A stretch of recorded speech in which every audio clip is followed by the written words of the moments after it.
ጤና ይስጥልን እንደምን አላችሁ የተከበራችሁ ተመልካቾቻችን ከአማራ ሚዲያ ኮርፖሬሽን ከደሴ ስቱዲዮ ለዕለቱ የተሰናዱ ዜናዎችን እነሆ ብለናል። ጀማል ኢማም ነኝ። አብራችሁን ቆዩ።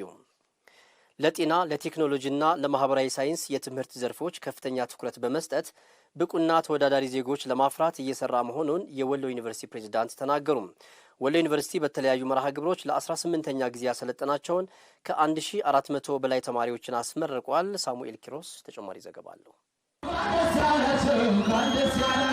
ወሎ ዩኒቨርሲቲ በመጀመሪያና በሁለተኛ ዲግሪ እንዲሁም በመማር ማስተማር ስነ ዘዴ ለ18ኛ ጊዜ ያሰለጠናቸውን 1444 ተማሪዎችን አስመርቋል። የወሎ ዩኒቨርሲቲ ፕሬዝዳንት ዶክተር አወል ሰይድ በጥሩ የስነ ምግባር ሙያ ሰልጥናችሁ ለምርቃ የበቃችሁ ተማሪዎቻችን እንኳን ደስ ያላችሁ ሲሉ መልእክት አስተላልፈዋል። ወሎ ዩኒቨርሲቲ የሰለጠነ ሰው ኃይል በማፍራትና ጥራት ያለው ትምህርት ተደራሽ በማድረግ በኩል የድርሻውን እየተወጣ ነው ያሉት ፕሬዝዳንቱ ለጤና ለቴክኖሎጂና ለማህበራዊ ሳይንስ ከፍተኛ ትኩረት ሰጥቶ እየሰራ እንደሚገኝም ተናግሯል። የሰለጠነ የሰው ኃይልን በማሟላት ዘመኑ የፈቀዳቸውን አዳዲስ የቴክኖሎጂ ውጤቶችን በመጠቀም በገበያው ተፈላጊ የሆኑና ለሀገር ፋይዳ ያላቸው የትምህርት መርሃ ግብሮችን በመክፈት ጥራት ያለው ትምህርትን ተደራሽ በማድረግ ተወዳዳሪና ብቃት ያላቸው ተማሪዎችን አሰልጥኖ ወደ ስራው ዓለም በማስገባት ጉልህ ሀገራዊ ሚና እየተጫወተ ይገኛል።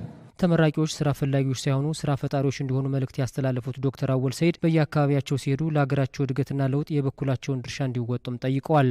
በአንድነት በአንድ ተቋም ውስጥ ተምራችሁ እንደተመረቃችሁ ሁሉ በሀገር ግንባታ ሂደት ውስጥም በጋራ በመቆም ለሀገርና ሕዝብ አለኝታ እንደምትሆኑ ተማመንባችኋለሁ። ዛሬ መመረቃችሁ የህይወታችሁ የመጀመሪያው ምዕራፍ መሆኑን ተገንዝባችሁ ስራ ፈላጊ ሳትሆኑ ስራ ፈጣሪ በመሆን ሀገራችሁን በታላቅነት እንድታገለግሉ ጥሪዬን አስተላልፋለሁ። የወሎ ዩኒቨርሲቲ የቦርድ አባልና የደሴ ከተማ ተቀዳሚ ምክትል ከንቲባ ሳሙኤል ሞላለኝ ሀገር በትውልድ ቅብብሎሽ የምትገነባ በመሆኑ ተመራቂዎችም ሀገራቸውን የመገንባት ትልቅ ድርሻ እንዳለባቸው አሳስበዋል። የዛሬ ተመራቂዎች ሀገርን ተቀብላችሁ ማስቀጠልና የተሻለውን ሁሉ ለራሳችሁ ለወገናችሁና ለሀገራችሁ የማድረግ ከፍተኛ ኃላፊነት አለባችሁ። ምረቃችሁ ትምህርት ከማጠናቀቅ ያለፈ ትልቅ ትርጉም አለው። ሀገራችን ከእናንተ ብዙ የምትጠብቀው ተግባር አለ።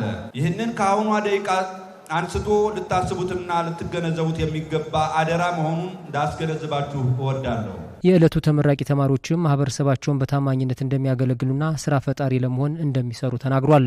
ሁላችንም ቢሆን የመንግስትን ወይም ደግሞ የሌላን አካል ድጋፍ ሳንሻ ራሳችን ስራን ፈጥረን ለሌሎችም የስራ እድል መፍጠር አለብን። ከራሳችንም አልፈን ማህበረሰቡ ላይ በርካታ ችግሮች አሉ። ከከተማ አሰፋፈር አንጻር፣ ከስራ አጥነት አንጻር፣ ከቆሻሻ ከማስወገድ አንጻር ዌስት ማኔጅመንት ከማህበረሰቡ ጋር ብዙ የሚታዩትን ችግሮች ለማስወገድ እንግዲህ ለመስራት አዘጋጅቶኛል ብዬ አስባለሁ። ዝም ብሎ የሚመጣ ነገር አይደለም። እውነት ለመናገር ጠንክሮ መስራት አለብህ። ያመመህም የደከመህም ልታነብ ሊገባ ይችላል። እንደዛ ስለሰራውኝ ቤተሰቦቼ ከጎኔ ነበሩ። ምናልባት ማጠናከሪያ ስማር አባቴ ማታ ማታ እየጠበቀኝ ለዛሬ ደርሻለሁ። እናቴ አባቴ አመሰግናቸዋለሁ። የኢፌዴሪ ትምህርት ሚኒስቴር ተወካይ ቴዎድሮስ ፈረደ የዕለቱ ተመራቂዎች መማር ሳያቋርጡ ከዚህ የበለጠ እውቀት በመቅሰም ራሳቸውን መለወጥ እንዳለባቸው አስገንዝበዋል። በህይወት ገጠመኞች እድልና ፈተና እየተሞላ ነው። ለተዘጋጀበት ግን እነዚህ ገጠመኞች የበሰለ ማንነት መገንቢያና ስኬታማ የሥራ ዘመን መዘጋጃ ናቸው። የህይወት ስኬት የሚለካው በምናገኘው ሀብት ስልጣንና ዝና ሊሆን አይገባም። ስኬት ከራሳችን አልፈን የሀገራችንን ገጽታና የሌሎችን ወገኖቻችን ህይወት መንካት ስንችል ነው። በምረቃው ስነ ስርዓት ላይ የፌዴራልና የክልል ከፍተኛ የስራ ኃላፊዎችን ጨምሮ ጥሪ የተደረገላቸው እንግዶች ተገኝተዋል።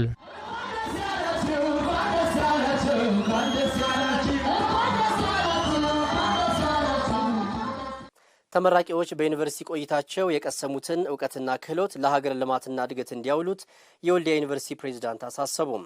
ዩኒቨርሲቲው በመደበኛ በክረምትና በተከታታይ መርሃ ግብር ያሰለጠናቸውን ከ2300 በላይ ተማሪዎች አስመርቋል። ካሳሁን ኃይለ ሚካኤል ነው የተከታተለው። ወልዲያ ዩኒቨርሲቲ በመደበኛ በክረምትና በማታ መርሃ ግብር ያስተማራቸውን ተማሪዎች አስመርቋል። የወልዲያ ዩኒቨርሲቲ ፕሬዝዳንት ዶክተር አበበ ግርማ ተመራቂ ተማሪዎች ያካበቱትን እውቀትና ክህሎት ለሀገር ልማትና ብልጽግና እንዲያውሉ ታሳስበዋል።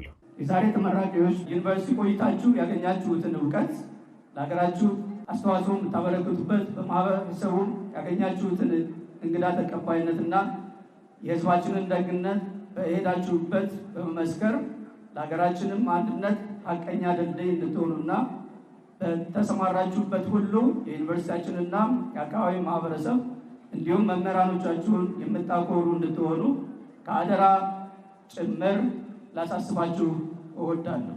የወልዲያ ከተማ አስተዳደር ተቀዳሚ ምክትል ከንቲባ ዱባል አብራሪ ተመራቂዎች ማህበራዊ ሚዲያን በአግባቡ በመጠቀም የስራ ዕድል አማራጫቸውን እንዲያደርጉ ጠይቀዋል። ይህ ዘመን የዲጂታል ዘመን ነው። መረጃ፣ እውቀት፣ ጥበብ፣ ታዋቂነት፣ መዝናኛና የዲጂታል ስራና ግብይትም ከመቼውም ጊዜ በላይ አድጓል።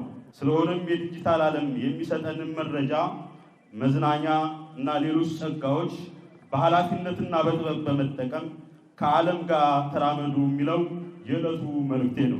ተመራቂዎች በወልዲያ ከተማ በነበራቸው ቆይታ የማህበረሰቡን እሴት በአግባቡ እንደተረዱ እምነታቸው መሆኑን የገለጹት ከንቲባ ዱባለ ከግቢ ሲወጡ አምባሳደር ሆነው ለሀገር አንድነት እንዲሰሩ አደራ ብለዋል።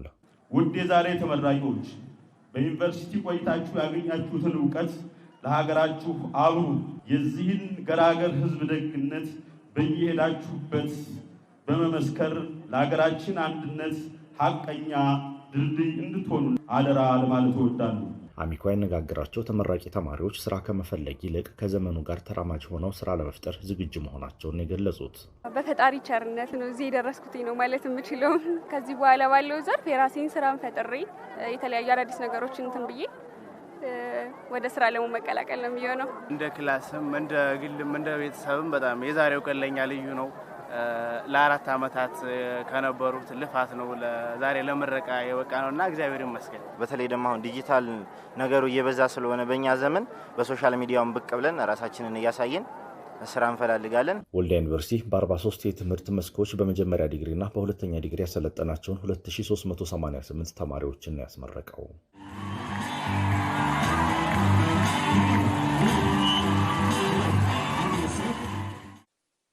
በመጨረሻም የወልዲያ ከተማ ኗሪ የሆነ ወጣት ሄኖክ ዘለቀ የውበት ዛፍና አበባ በማልማት ስራ ላይ ተሰማርቷል።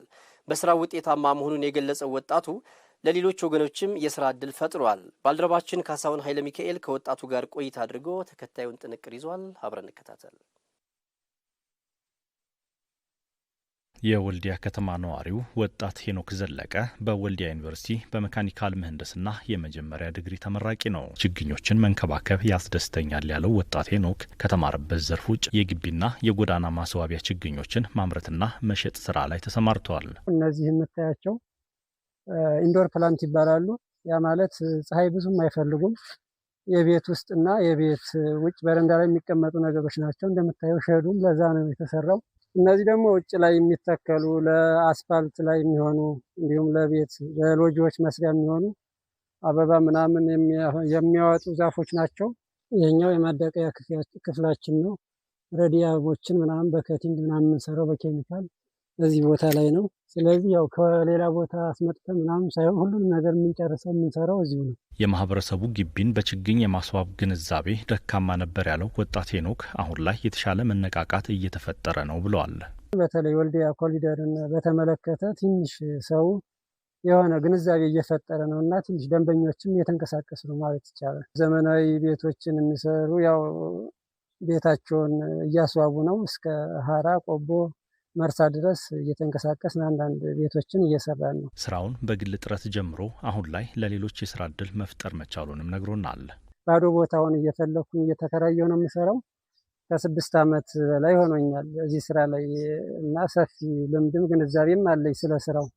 በካፒታል ደረጃ ያው ቢያንስ 100-200 ሺህ ብር ይዤ ብነሳም አሁን ላይ ያሉት ምርቶች በዋጋ ደረጃ እንትን ሲሉ ያው ከፍ ያለ ካፒታል ይሆናሉ ብዬ አስባለሁ። ስጀምር ያው ብቻዬን ነው ይሄንን ስራ እንትን የጀመርሁት። አሁን ላይ ግን ያው በዚህ ሰዓት ከ7 በላይ ሰራተኞችን ይዤ እየሰራሁ ነው የሚገኘው። የወልዲያ ከተማ አስተዳደር ስራና ክህሎት መምሪያ ኃላፊ መላኩ አለሙ ከከተማዋ የአረንጓዴ ልማት ኢኒሼቲቭ አኳያ የተዘጋጀ የስራ ቦታ ላይ ወጣት ሄኖክ እንዲሰራ መመቻቸቱን ገልጸዋል። እሱን የመሰሉ ወጣቶች እንዲፈጠሩና አሁን ላይ እንግዲህ እንደ ከተማ አስተዳደራችንም ከባህር ዛፍ ወጥተን የሚበሉና አረንጓዴ የሆኑ አትክልትና ፍራፍሬ ዛፎች ላይ ፎከስ ማድረግ መቻል አለብን የሚል ኢኒሼቲቭ ስላለ እንደ ከተማ አስተዳደርም የዛም ምላሽ ከመስጠት አንፃር ትልቅ አቅም የሚሆነን ወጣት ስለሆነ የዚህን አቅም ተጠቅመና የሌሎችንም ወጣቶች ተመሳሳይ ዘርፎችን ለማሰማራት ወደ 30 ሺህ ካሬ አካባቢ የለየንበት ነባራዊ ሁኔታዎች አሉ። ይህንና መሰል ወጣቶችን በዘርፉ እናሰማራበት ይሆናል ማለት ነው። ሌሎች ወጣቶችም በተመሳሳይ የሥራ ዘርፍ እንዲሰማሩ ምቹ ሁኔታ ሊፈጠር እንደሚገባ ተመላክቷል። ውድ ተመልካቾቻችን ከአማራ ሚዲያ ኮርፖሬሽን ከደሴ ስቱዲዮ ለዕለቱ የተሰናዱ ዜናዎች እስካሁኖቹ ነበሩ። ምርጫችሁ ስላደረጋችሁን እጅግ አድርገን እናመሰግናለን። በያላችሁበት መልካም ጊዜ ይሆንላችሁ።